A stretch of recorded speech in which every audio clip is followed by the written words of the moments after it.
दोस्तों नमस्कार। स्वागत है आपका कॉन्सेप्ट स्कूल यूट्यूब चैनल में। और आज जो यहाँ पर हम लोग डिस्कस करने वाले हैं, यहाँ पर डिस्कस करेंगे कि अभी देखिए एग्ज़ाम डेट को लेकर काफ़ी ज़्यादा इशू चल रहा है कि जो JSSC CGL का जो एग्ज़ाम है वो कब होने वाला है।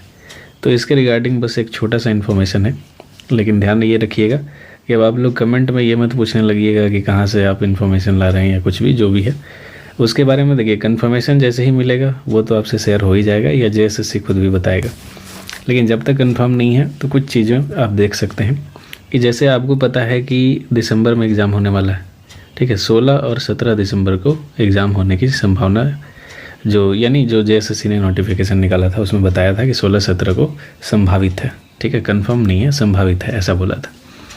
अब देखिए अगर 16-17 को एग्ज़ाम हो रहा है या होने वाला है मान लीजिए, तो आप समझ सकते हैं कि जो नवंबर लास्ट है, ठीक है, नवंबर का जो लास्ट वीक है जो अभी शुरू होने वाला है, तो यहाँ तक इसको क्या करना होगा, तो एक नोटिस जारी करना होगा या फिर आप कह सकते हैं कि एडमिट कार्ड भी जारी करना पड़ेगा, ठीक है।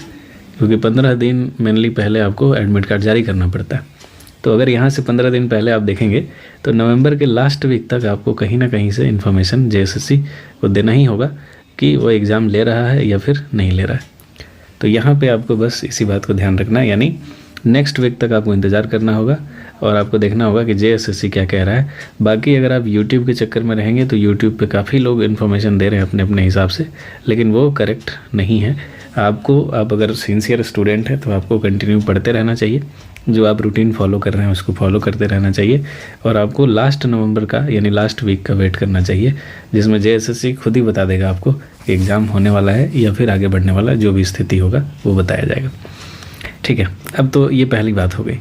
दूसरी बात जो हम लोग बात कर रहे हैं कि अभी देखिए बहुत लोग परेशान हैं कि कैसे पढ़ा जाए, याद नहीं हो रहा है या बहुत सारा प्रेशर आप महसूस कर पा रहे होंगे। तो उस प्रेशर को रिलीज़ करने का क्या उपाय है, जो प्रेशर बन रहा है उस प्रेशर को कैसे रिलीज़ किया जाए, इसकी बात हम लोग यहाँ पर करेंगे। तो देखिए एग्ज़ाम जब आता है तो ये स्वाभाविक है कि आपके ऊपर थोड़ा सा प्रेशर आ जाता है कि आपने इतने दिन में जो तैयारी की है उसको आप किस तरह से जाके एग्ज़ाम हॉल में अच्छे से प्रेजेंट करें ताकि आपका सिलेक्शन भी हो जाए। अब ये एग्ज़ाम जो है एक सवाल ये भी है कि सिर्फ़ और सिर्फ एक ही चरण का एग्ज़ाम है, यानी एक ही बार एग्ज़ाम देना है आपको और आप फाइनल सिलेक्शन ले जाएंगे। तो यहाँ पे ये काफ़ी ज़्यादा मतलब एक प्रेशराइज मोमेंट हो जाता है, क्योंकि आपके पास आगे ऑप्शन नहीं है। यहीं पे आपको करो या मरो की नीति अपनानी है और यहीं से आपको सिलेक्शन ले जाना है या तो आपको बाहर हो जाना है, यही दो रास्ता बचता है। तो इस वजह से प्रेशर होना स्वाभाविक है। अब सवाल है कि प्रेशर को रिलीज़ कैसे करें। तो देखिए अगर आप प्रेशर आपके ऊपर ज़्यादा हावी हो रहा है और आप नहीं समझ पा रहे हैं कि किस तरह से पढ़ा जाए या आपका रूटीन गड़बड़ हो रहा है, तो इसके लिए आपको क्या करना है कि आपको टारगेट बनाना है, ठीक है। तो आपको क्या करना है, टारगेट बनाना है। और ये टारगेट कैसा होना चाहिए, तो ये डेली टारगेट होना चाहिए। यानी एग्जाम्पल के तौर पे मान लीजिए कि जैसे अभी टेलीग्राम ग्रुप में मेरे द्वारा जो आपको दिया जा रहा है साइंस, ठीक है। साइंस में हम लोग फिज़िक्स को पढ़ रहे हैं, यानी फिज़िक्स से रिलेटेड आपको MCQ दिया जा रहा है अभी डेली टॉपिक वाइज।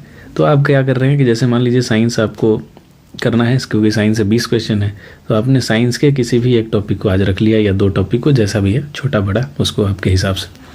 उसी तरह से आपने क्या किया कि अदर, यहाँ पे साइंस हो गया, अब आपने अदर जैसे झारखंड बड़ा सेक्शन है तो यहाँ पे आपने झारखंड को बना लिया कि आज झारखंड के कला संस्कृति के मान लीजिए 2 सेक्शंस को आपको कर लेना है, इस तरह से। फिर आपने क्या किया कि जो पेपर 2 है आपका, पेपर 2 का आपने क्या किया, ये कुछ सेक्शंस को बांट लिया, कुछ टॉपिक्स को बांट लिया कि आज मुझे 2 टॉपिक को इसका कवर कर लेना है, ठीक है। इसी तरह से अगर आप अपने टाइम को बांट लेते हैं और डेली टारगेट तय करेंगे तो आपका जो अभी 1 महीना जो बचा हुआ है या जितने भी दिन अभी बचे हुए हैं, एग्ज़ाम जब JSSC डिक्लेयर करेगा उसी पर डिसाइड करेगा। तो मान लीजिए कि 1 मंथ आपके पास बचे हुए हैं, तो इस 1 मंथ को आप बढ़िया से यूटिलाइज़ कर पाएंगे।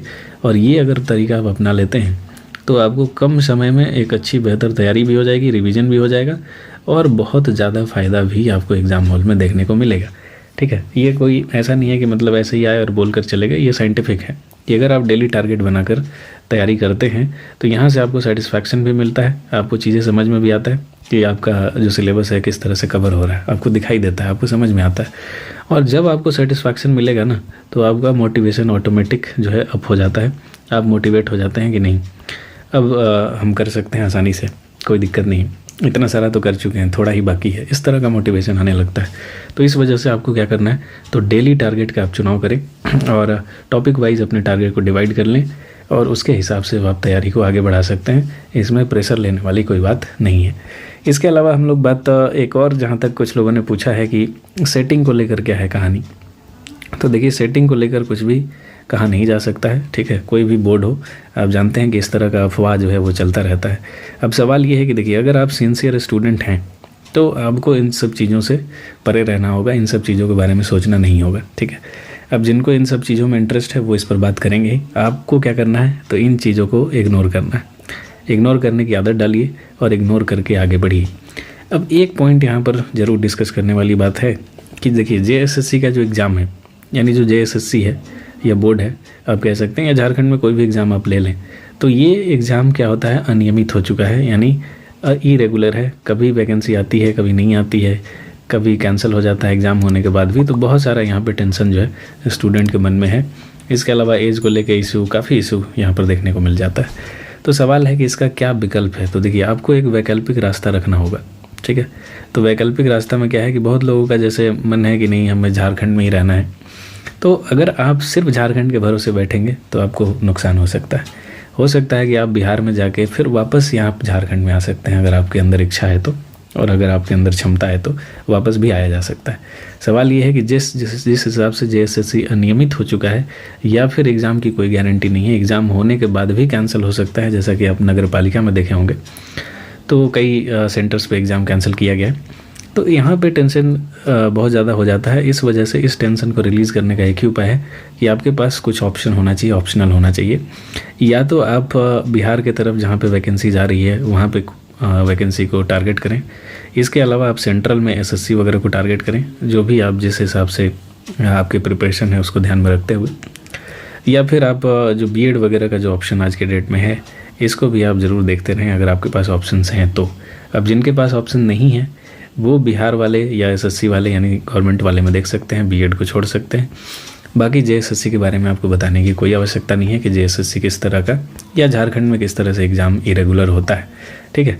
और सेटिंग्स को लेकर ज़्यादा परेशान होने की आवश्यकता नहीं है, इसमें आप कुछ कर नहीं सकते हैं, ठीक है।